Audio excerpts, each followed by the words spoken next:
لەگەر برادرەی بە ناوی کاک علی ئەحمەد ئەو قوتابێ لە بەشی فەرسەفا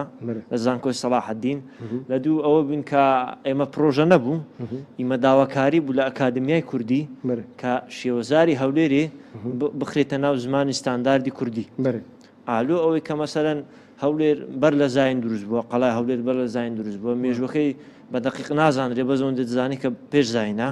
وێگومان خەڵچکە لێوێ ژیایە کەڕوولال نەبووە زمانی خۆی هەبووە و شێوەزار و قسەکردنی خۆی هەبووە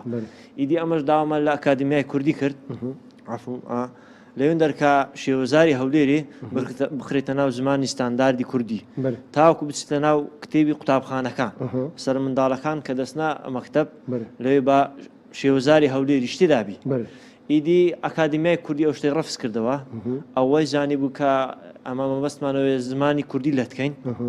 وەکو ئێستا کە مەسەرەن بەششی بە مەسەرەن بە کرمانجی خوارو دەخوێنی بەششی بە سۆراین دەخینی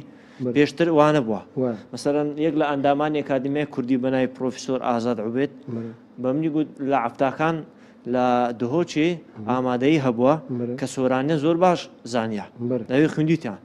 بەس ئێستا ئەو شتە نمایە لێکوانەش هەربەتر لە کۆتایی پرۆژەکە بە چێ گەیشت ئەمە لە کۆتایی زارێ وەکو هەست لای خۆمان مایە بەڵام وەکو برین بە جێبەجێکردن جێبەجێ نەبوو